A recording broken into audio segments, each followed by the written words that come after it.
What's happening, everybody? It is the first. For me, I always use the first to set new goals, right? I don't wait to the end of the year, nothing like that. I make my goals every first, right? But what I wanted to say real quick is, have you ever went to the store, or better yet, you ever went to a restaurant and when you get your food, it's not what you ordered?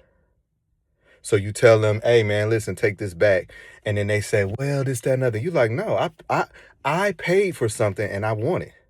Right? It's non-negotiable.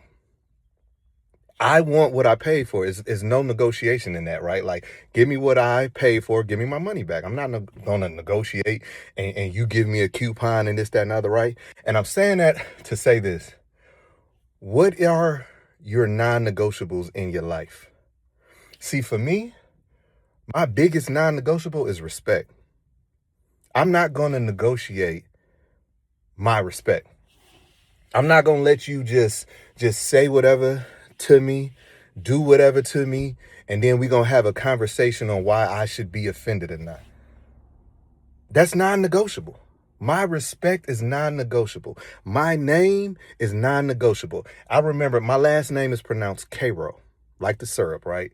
And growing up, some people would say Caro and this, that, and the other, right? And I remember one time I just went with it, because I was like, they don't know how to pronounce my name. I just went with it, whatever. And I remember one time my grandfather told me, "That's not your name. Your name is pronounced K-Ro." So by you answering to what somebody else wants to call you, that's now going to be how they identify you as.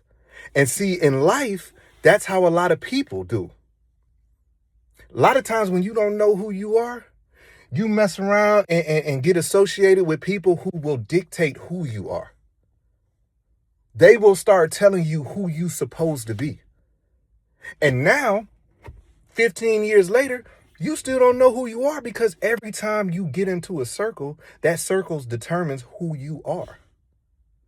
That's why a lot of people go through life not fulfilling what their purpose is, because sometimes your purpose seems so crazy that even you can't believe it. So if you can't believe it, you don't want to tell anybody else, because they're going to call you crazy.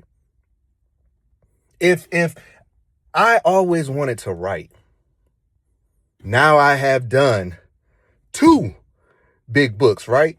And I think about it, right? Like, I always had that dream coming up, but I felt like nobody else, what I'm saying, would cultivate that dream for me. So I put it by the wayside.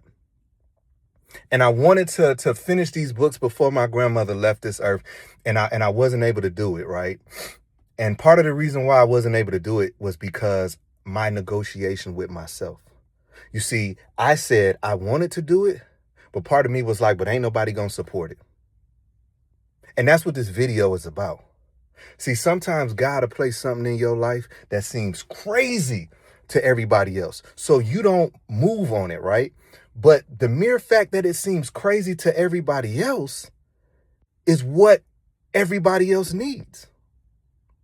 That's why your circle is so important. You have to be around people that, it might sound crazy, but let's make it happen.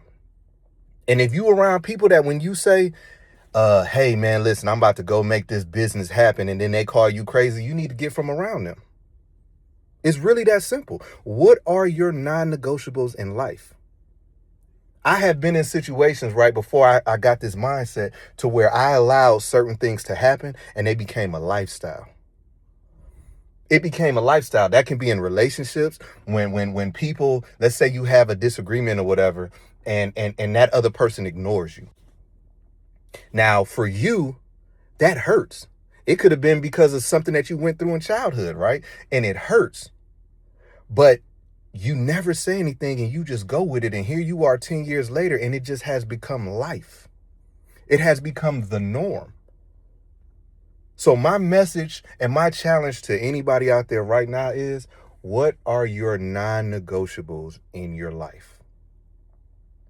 And once you identify what those non-negotiables are, don't negotiate.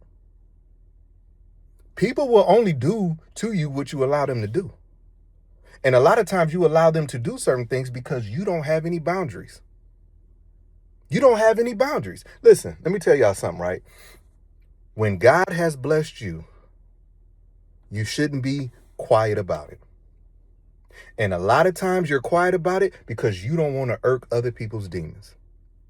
A lot of times God has done something for you that is a blessing, something that you have been praying for, but you tell yourself, well, I can't say this because I don't want this person to think. No.